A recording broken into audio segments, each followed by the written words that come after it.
Assalamualaikum warahmatullahi wabarakatuh. Halo teman-teman semuanya, perkenalkan, saya Randy Tovani. Pada kesempatan video kali ini, saya akan menjelaskan metode analisis sistem order 2 dengan menggunakan MATLAB. Nah, pada video kali ini, nantinya saya akan langsung mengambil data menggunakan metode-metode yang ada langsung di MATLAB. Namun, sebelum kita masuk ke pengambilan data, alangkah baiknya kita mengetahui dulu apa aja sih dan bagaimana dan apa sih metode-metode analisis sistem orang dua yang akan kita gunakan.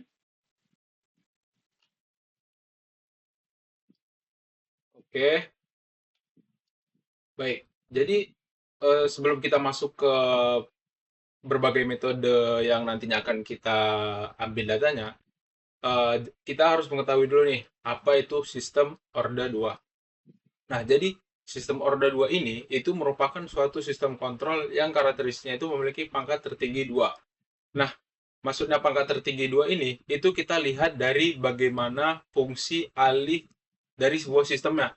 Nah, bisa kita lihat di sini, kita itu pada sistem order 2 ini, kita itu menggunakan sistem pegas massa. Nah, penerapan sistem pegas massa ini, jika kita buat dalam fungsi alih, itu memiliki pangkat tertinggi 2. Bisa dilihat di sini, teman-teman. Nah, pangkat tertinggi dari fungsi alih sistem pegas massa ini bernilai 2. Nah, oleh karena itu, sistem tersebut dapat dikatakan berorder 2 seperti itu. Nah, tidak hanya itu juga sebenarnya, untuk sistem order 2 ini tuh bisa dipengaruhi oleh banyaknya komponen atau variabel dari sebuah sistem. Nah, jika pada sistem pegas massa ini, itu terdapat tiga komponen. Yang pertama itu adalah M, yang merupakan massa, kemudian B, konstanta peredaman, dan kemudian ada K, yang merupakan konstanta pegas.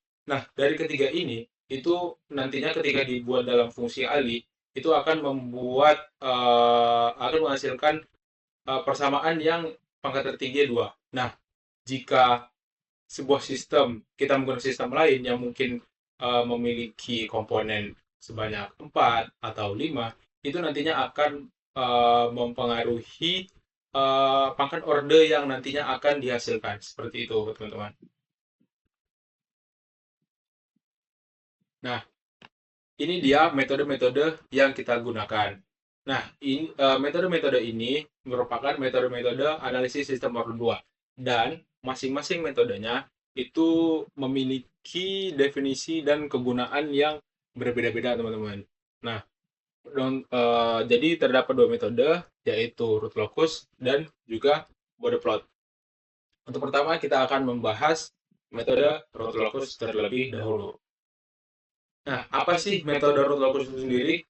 Metode root locus itu sendiri itu merupakan metode analisis yang memperhatikan penguatan K, yang dimana penguatan K ini itu merupakan parameter yang dapat mengatur kuatnya penstabilan. Nah, jadi penguatan K ini tuh bisa hmm, memengaruhi kestabilan sebuah sistem. Jadi sifatnya ini penguatan K ini seperti tambahan, bukan bagian dari sistemnya. Namun adanya si penguatan K ini itu membantu cepatnya sebuah sistem untuk stabil. Nah, jika kita lihat ini penerapan penguatan K itu sendiri, jadi seperti yang sudah saya sebutkan sebelumnya, sistem yang kita gunakan untuk sistem berdua itu adalah sistem pegas massa, yang dimana dari sistem pegas massa ini sendiri terdapat tiga komponen. Yang pertama itu adalah massa, kemudian ada konstanta pegas, kemudian yang ketiga ada konstanta peredaman. Nah, jika pada dunia nyata, untuk membuat sistem stabil ini kita dapat mengganti salah satu komponennya. Misal, jika kita ingin membuat sistem menjadi lebih cepat stabil, kita bisa mengganti salah satu dari tiga komponen ini. Misalnya kita ingin mengganti komponen M. Nah, artinya kita harus melepas masanya, kemudian mengganti massa yang baru sehingga sistem tersebut menjadi lebih stabil. Nah, atau kita bisa ganti dengan komponen lain. Misal kita ingin mengganti komponen K atau konstanta pegasnya. Kita bisa mengganti konstanta pegasnya, yang artinya jika dunia nyata kita melepas pegasnya, kemudian mengganti pegas baru yang memiliki kekakuan yang lebih tinggi sehingga penstabilan dari ketiga sistem pegas massa ini itu menjadi lebih cepat. Nah, untuk penggunaan metode seperti itu di dunia nyata sebenarnya kurang efisien. Kenapa? Karena itu membutuhkan waktu dan tenaga yang besar. Nah, jadi daripada kita mengganti komponen untuk menstabilkan sistem, nah hadirlah penguatan K ini. Jadi penguatan K ini itu kita hanya menambahkan penguatan K ini saja untuk membuat sistem menjadi lebih cepat stabil. Nah, jadi daripada kita mengganti salah satu komponen, kemudian mengganti dengan baru sehingga membuat sistem lebih stabil, kita hanya menambahkan atau mengurangi penguatan K dari sistem tersebut dari sistem tersebut sehingga sistem tersebut menjadi lebih cepat stabil. Nah, ada pun beberapa sifat dan parameter dari root locus ini sendiri. Nah, jadi sifat root locus ini sendiri itu memiliki pole dan zero yang berpasangan. Nah, pole dan zero berpasangan ini itu pole dan zero ini merupakan parameter dari si metode root locus ini sendiri. Nah, nantinya itu akan kita lihat pada pengambilan data. Kemudian dikatakan di sini pole dan zero berpasangan. Nah, jadi nantinya itu pole dan zero ini ketika kita lihat di dalam plotnya itu jumlahnya itu sama atau berpasangan. Kemudian sumbunya simetris, sifatnya itu simetris dengan sumbu real. Kemudian penguatan K ini berpengaruh dengan kestabilan sistem, seperti yang sudah saya jelaskan sebelumnya. Nah, kondisi-kondisi dan kriteria dari root locus ini sendiri. Nah, stabil atau tidak dari sistem root locus ini sendiri, dari sebuah sistem menggunakan metode root locus ini sendiri, itu kita perhatikan dari si parameter yang sudah kita sebutkan sebelumnya, yaitu pole dan zero. Nah, eh, peletakan posisi dari pole dan zero ini dari pole itu berpengaruh terhadap kestabilan sistem. Nah, ketika titik-titik pole berada di sebelah kiri sumbu imajiner, maka sistem tersebut dikatakan stabil. Nah, jika salah satu titik pole atau kedua titik pole berada di sebelah kanan dari sumbu imajiner, maka sistem tersebut dikatakan tidak stabil. Nah, ada pun lagi satu kondisi terakhir yang bernama stabil marginal. Nah, stabil marginal ini ketika titik pole berada di titik nol dari sumbu imajiner gitu. Nah, jadi kita langsung ke pengambilan data dengan menggunakan MATLAB.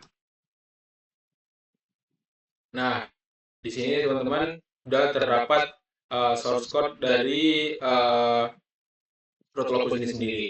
Nah, jadi kita analisis dulu bagaimana source code dari si metode root locus ini sendiri. Nah, jadi awalnya itu kita menyatakan dulu apa saja komponen-komponen atau variabel dari si sistem pegas massa yang sudah kita sebutkan tadi. Nah, sesuai yang sudah dijelaskan, sistem pegas massa ini terdapat tiga komponen. Yang pertama yaitu adalah massa, kemudian konstanta peredaman, dan yang ketiga adalah konstanta pegas. Nah, dari ketiga komponen ini itu dinyatakan nilainya yang mana M itu 6, B sama dengan 5, dan kemudian K sama dengan 2. Nah, setelah menyatakan semua komponen-komponennya, selanjutnya kita akan membuat fungsi alih dari sistem pegas massa itu sendiri. Nah, yang pertama itu kita membuat dari pembilang terlebih dahulu. Jadi pembilang dari sistem dari fungsi alihnya itu kita menggunakan fungsi num, yang mana itu pembilangnya itu bernilai 1. Kemudian kita menggunakan fungsi denum untuk membuat dari penyebut dari fungsi alih sistem ini.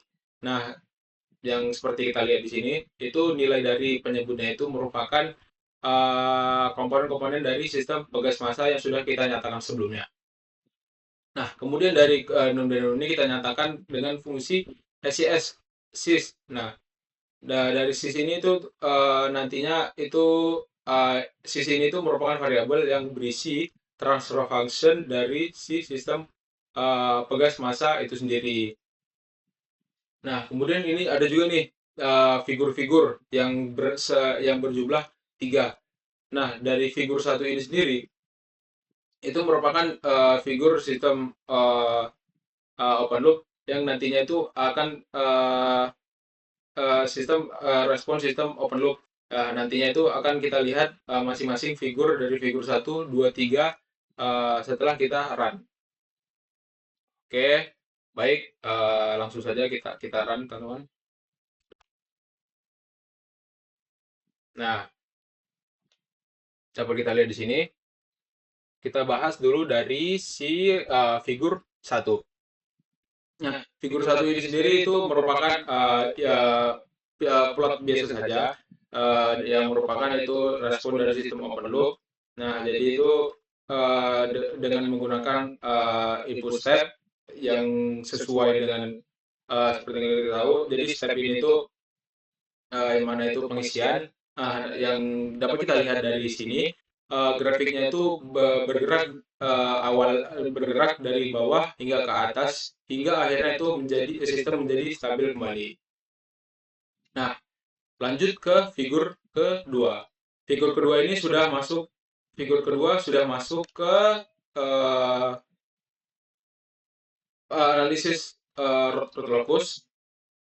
Nah, jadi dari sini tuh kita dapat lihat sebentar. Oke. Nah, jadi dari sini tuh dapat kita lihat nih. Kita bahas dulu dari si source code terlebih dahulu. Nah, dari source code, nah itu dapat kita lihat bagaimana cara kita membuat menghasilkan plot dari root locus ini sendiri. Nah, kita di sini tuh menggunakan fungsi rlocus, yang mana rlocus ini sendiri itu akan menampilkan plot root locus dari sys, yang mana itu isinya tadi itu dapat kita lihat ini sendiri. Ini itu merupakan transfer function yang sudah kita buat sebelumnya. Nah, dari sini tuh dapat kita lihat nih di sini, teman-teman, bagaimana bagaimana plot root locus yang dihasilkan. Nah, untuk tadi kan itu kita telah menyebutkan parameter dari zero dan pole. Nah, bagaimana sih bentuknya? Bentuknya ini dapat kita lihat di sini, teman-teman. Nah, ini tuh merupakan bentuk dari zero. Nah, bentuk dari zero ini sendiri memang seperti X. Nah, jadi kalau misalnya teman-teman di sini menjalankan program sendiri dan menemukan setelah dihasilkan plotnya itu menemukan tanda silang seperti ini di plot. Nah, itu merupakan titik dari zero. Sedangkan bentuk dari pole itu sendiri itu tuh seperti maaf, ini tuh pole dan ini tuh pole, sedangkan bentuk dari zero itu sendiri, itu tuh berbentuk O, teman-teman. Jadi kalau misalnya teman-teman di sini melihat ada bentuk seperti O di dalam Plotrologus, teman-teman, itu merupakan titik dari si zero. Nah, sudah selesai kita membahas figur 2, lanjut kita membahas ke figur terakhir, yaitu figur 3. Sebentar.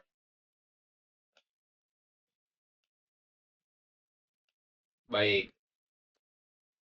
Nah, dari figur 3 sendiri. Nah, sebenarnya sama-sama merupakan menghasilkan rotulakus, tetapi bedanya di sini itu kita bisa mengatur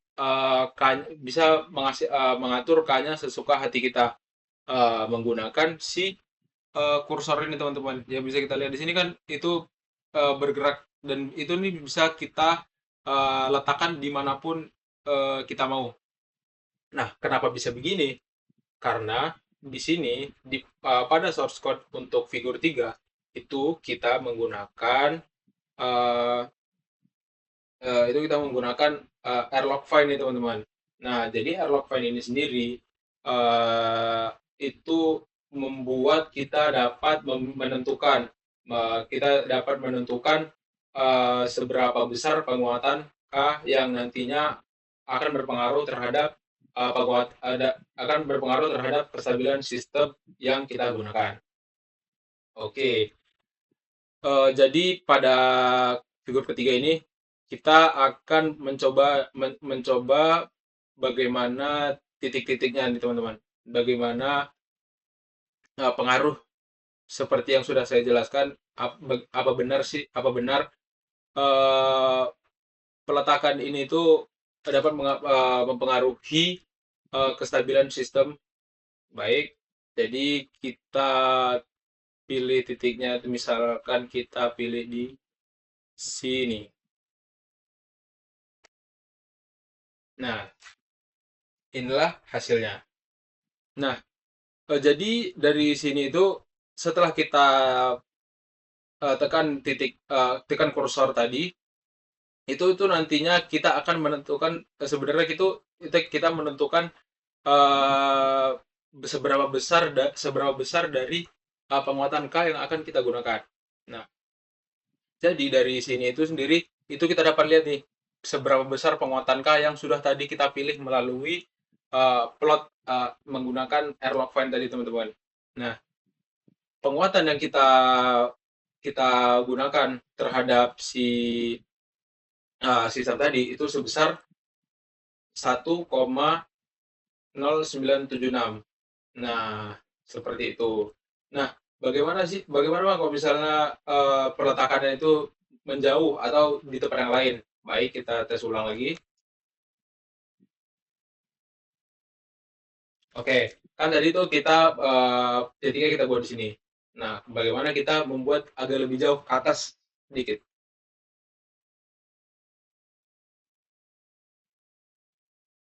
Oke.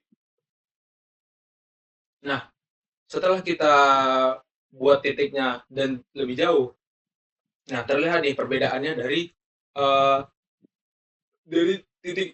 dari hasil kurva yang sudah dihasilkan. Nah, jika tadi kita lihat pada resolusi sistem kurva sebelumnya, itu tuh tidak ada lebih kurang lah osilasi yang dihasilkan. Nah, sedangkan pada kurva kali ini itu osilasinya tuh banyak. Nah, lalu itu kenapa? Kenapa bisa seperti itu? Itu karena disebabkan oleh penguatan K yang lebih besar. Nah, jadi semakin jauh kita semakin jauh kita memilih titik dari sebuah dari plot Rotlokus tadi, itu akan membuat penguatan K menjadi lebih besar. Nah, penguatan K yang lebih besar ini tuh sebenarnya itu tidak baik Jadi makin besar si penguatan K atau makin berlebih si penguatan K itu dapat mempengaruhi osilasi, teman-teman. Jadi semakin berlebih. Jadi jika penguatan K yang kita gunakan terhadap sistem itu berlebih atau tidak ideal, itu akan membuat sistem berosilasi, yang mana itu membuat si sistemnya menjadi bukannya lebih cepat untuk stabil, uh, melainkan si sistemnya itu menjadi lebih lama untuk mencapai stabilnya, seperti itu. Nah, jadi makin makin jauh peletakan titik tadi terhadap uh, uh, dari sipul, itu akan membuat si sistem menjadi lebih membuat penguatan K menjadi lebih besar. Sebenarnya gitu kita dapat kita lihat melalui figur 2. Nah, jadi kalau misalnya kita kita buat makin lebih jauh, itu sebentar. Nah, jadi kalau misalnya itu kita buat si peletakan titiknya itu semakin lebih jauh, menjauh dari si titik pol, itu nantinya akan membuat penguatan menjadi lebih besar. Nah, seperti yang udah dijelaskan sebelumnya, penguatan K ini, penguatan K yang berlebihan, makin besar penguatan K, itu membuat eh, makin berlebihan penguatan K yang kita gunakan terhadap sebuah sistem, itu akan mempengaruhi kestabilannya, atau lebih tepatnya itu akan memperlambat eh, kestabilannya, seperti itu. Jadi begitu saja untuk si root locus ini sendiri. Jadi seperti yang udah kita seperti sesuai dengan definisi awalnya, itu tuh kita memperhatikan bagaimana sih pengaruh penguatan K terhadap kestabilan sebuah sistem. Nah, jadi mungkin itu saja dari root locus. Kita lanjut ke eh, kita kita lanjut ke Bode plot. Nah, Bode plot ini tuh merupakan analisis respon sebuah sistem domain dalam domain frekuensi terhadap masukan sinyal sinusoidal. Nah, jadi metode ini tuh nanti kita akan memperhatikan dua buah kurva. Nah, dua buah kurva ini itu merupakan kurva-kurva yang nantinya itu akan kita lihat nih, akan menghasilkan parameter-parameter yang nantinya akan kita lihat dan analisis sehingga kita dapat mengetahui bagaimana kestabilan dari sistem itu sendiri. Nah, jadi dua buah kurva yang dimaksud ini itu adalah kurva magnitudo dan kurva fasa. Nah, kemudian seperti yang sudah disebutkan ada juga parameter-parameternya. Nah, untuk parameter dari Bode plot ini sendiri itu terdapat dua. Yang pertama adalah gain margin. Nah, jadi gain margin ini merupakan perubahan penguatan yang membuat sistem menjadi tidak stabil. Nah, jadi itu dihitung dari 0 desibel pada frekuensi di mana bernilai minus 180 derajat. Nah, selanjutnya itu ada juga parameter phase margin. Phase margin itu merupakan perubahan pergeseran fasa yang dapat mempengaruhi kestabilan sebuah sistem. Nah, parameter itu dihitung dari kurva fasa dan minus 180 derajat pada frekuensi di mana magnitudo bernilai 0 desibel. Nah, dari kurva-kurva nantinya itu kita akan melihat bagaimana kestabilan sebuah sistem melalui si titik potong ini. Nah, jadi titik potong ini tuh terdapat dua. Jadi itu terdapat WGC dan WPC.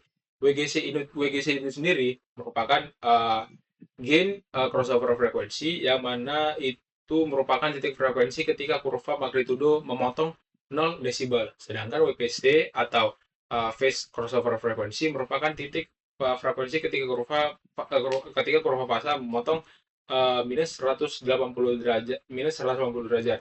Nah, dari WGC dan WPC ini sendiri itu nantinya akan kita gunakan untuk mencari phase dan gain, dan setelah itu kita akan dari phase dan gain ini itu akan itu kita akan mencari nilai dari parameter-parameter yang telah disebutkan, yaitu gain margin dan juga phase margin.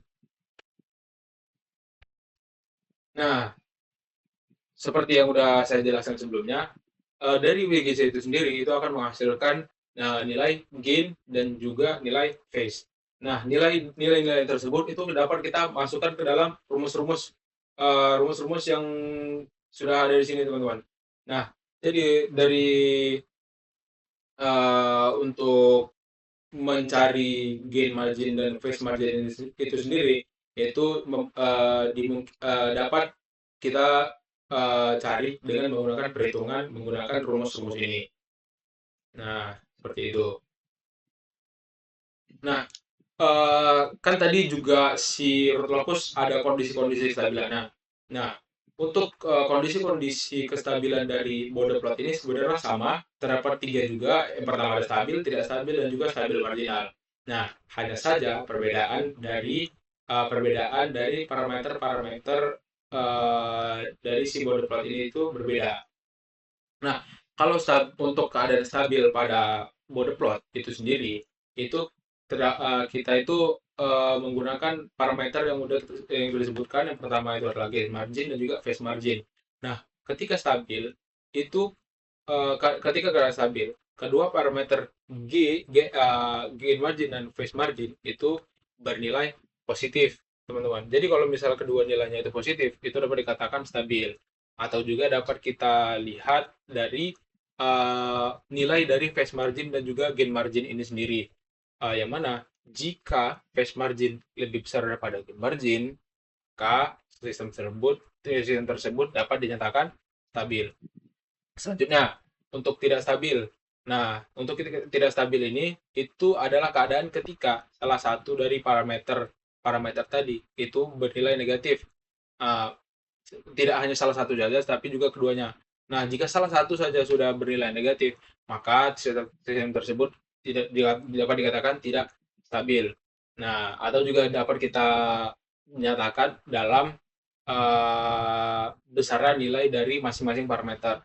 Nah, jika gain margin lebih besar daripada phase margin, maka sistem tersebut tidak stabil.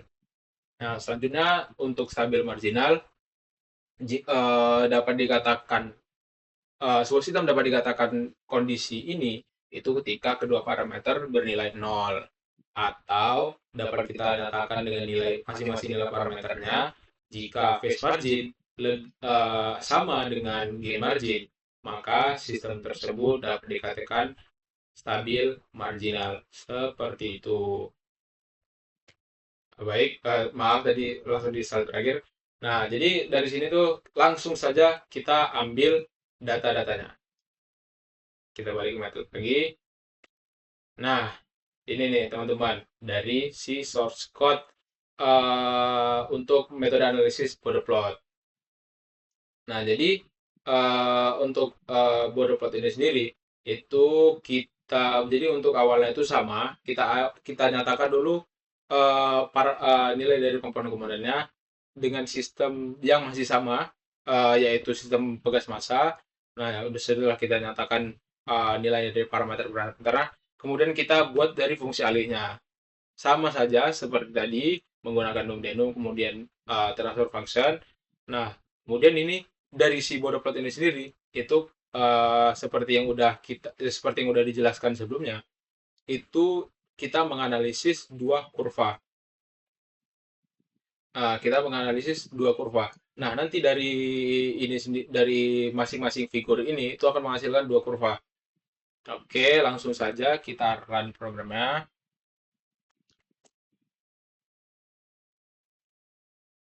Oke, kita beralih dulu ke figur 1. Nah, ini nih teman-teman, dari si kurva-kurva yang akan kita analisis. Nah, jadi seperti yang udah jelaskan tadi kan terdapat dua kurva nih, terdapat dua kurva yang akan kita analisis. Nah, jadi itu ada kurva magnitudo dan kurva fasa. Nah, jadi untuk penyusunan itu seperti seperti ini. Kalau misalnya ditanya apakah bisa kurva fasa di atas dan magnitudo di bawah, bisa. Hanya saja nantinya akan eh, sebenarnya kalau misalnya untuk susunan dari si kurva dari kedua kurva ini sendiri itu sebenarnya itu mempermudah kita dalam mencari titik potong tadi ya yang seperti yang sudah disebutkan yang tadi WGC dan WPC. Nah, kalau misalnya seperti ini tuh lebih mudah lah untuk kita mencari titik potong yang sudah disebutkan. Nah, jadi untuk menghasilkan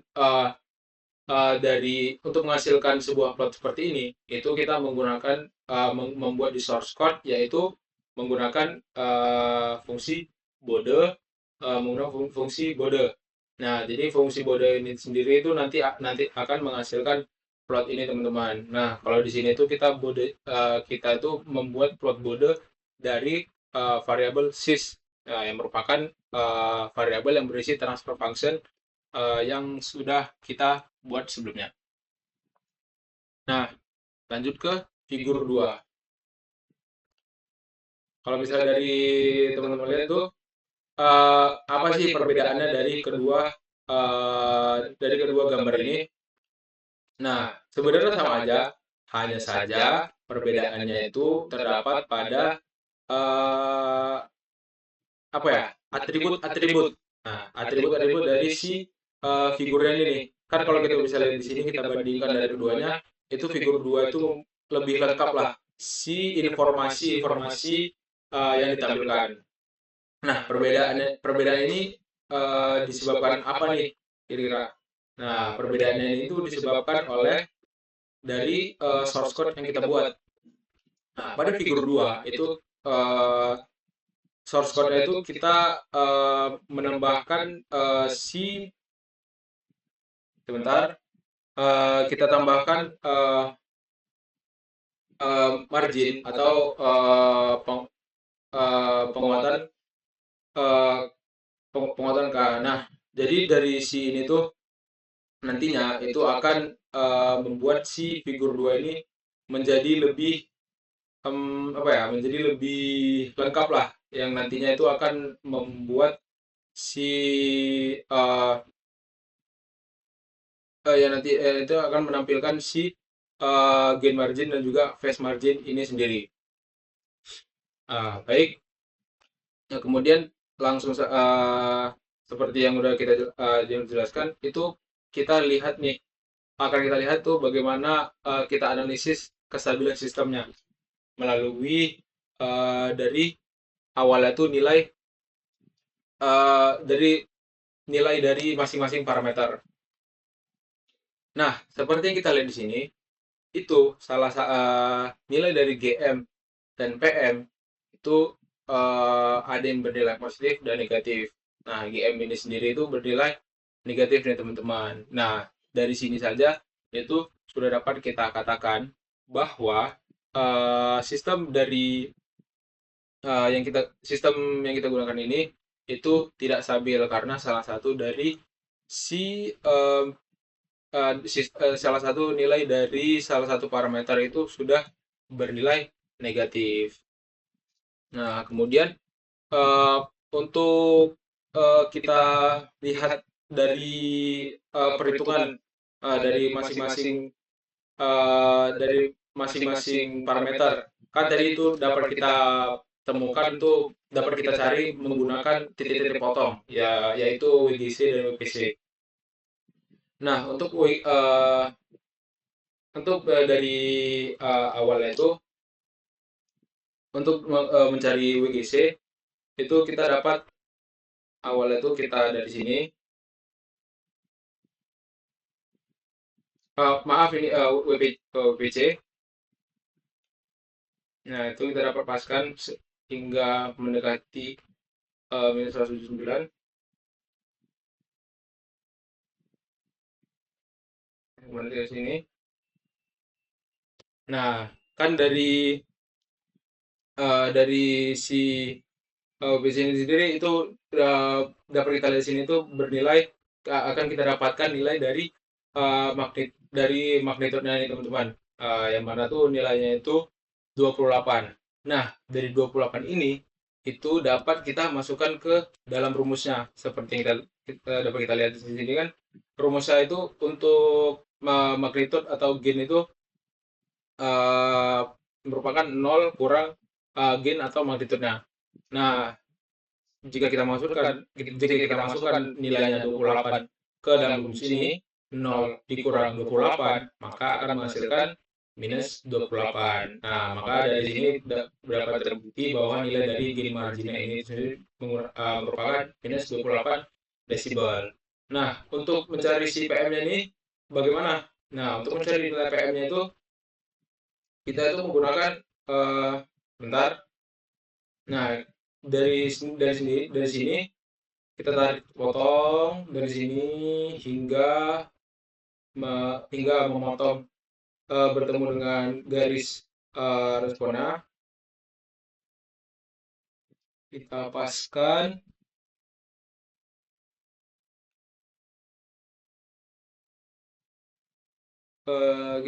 kita paskan hingga 0.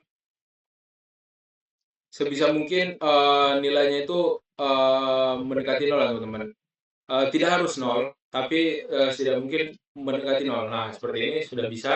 Nah, kemudian dari sini kita akan ke bawah, lanjut di bawah hingga kemari. Bentar, kita hapuskan. Nah, sebentar. Sebisa mungkin dipaskan dengan pas.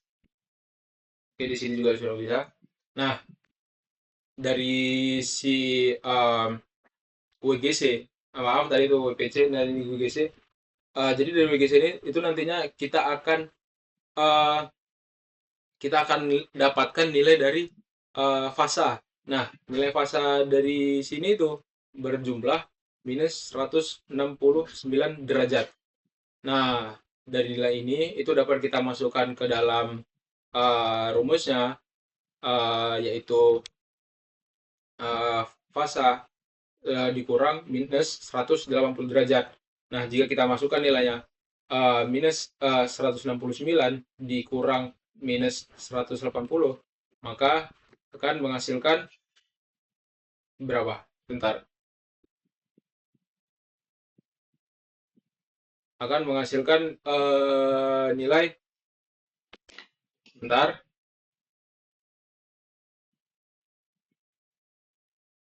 akan menghasilkan nilai 11. Ah, jadi walaupun tidak pas secara akurat, setidaknya nilainya itu sudah mendekati dari si PM yang sudah ini. Nah, sebenarnya nilai yang tidak pas ini sendiri itu disebabkan dari si kursor dari ini teman-teman, dari peletakan si titik-titik ini. Nah, jadi kalau bisa sebisa mungkin jika teman-teman ingin melakukan percobaan di rumah, sebisa mungkin itu kita uh, membuat peletakan titik-titiknya itu secara pas lah. Jadi sehingga nilai nantinya itu nilai yang dihasilkan dari masing-masing parameter itu menjadi lebih akurat teman-teman. Nah, jadi itu dia dari metode analisis Bode Bode plot untuk sistem order 2. Nah, jadi sudah selesai dari uh, kedua plot. Jadi mungkin itu saja, sudah selesai penjelasan dari kedua metode Bode plot dan juga root locus dari metode analisis sistem order 2 dengan menggunakan MATLAB. Mungkin itu saja video dari saya. Lebih dan kurangnya saya mohon maaf, dan jika ada kata-kata saya yang kurang, saya mohon ampun. Sekian, terima kasih.